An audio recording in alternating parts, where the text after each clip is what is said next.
Right, and welcome to the July 2022 update. Thank you very much for joining me.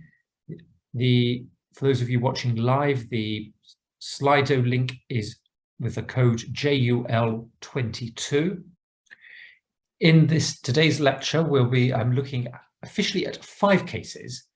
The notes you've got contain a 6th, which I might mention very briefly if we have time, but I think the notes cover it all. The first case deals with the main residence relief rules, so a good refresher of the rules there with a potentially unexpected twist at the end. And then moving from residence in the place that someone lives to the residence, a country where someone lives, we're looking at the case of Batter.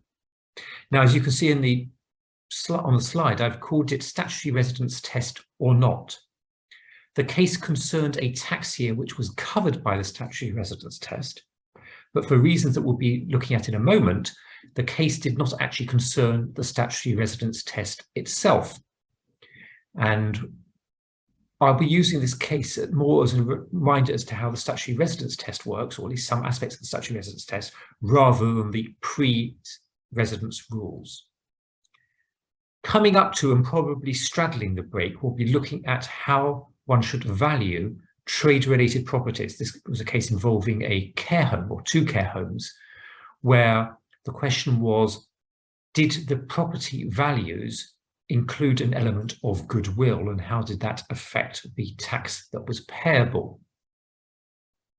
Definitely in the second half of the lecture, we'll be looking at a back duty case, what I call how not to run an investigation.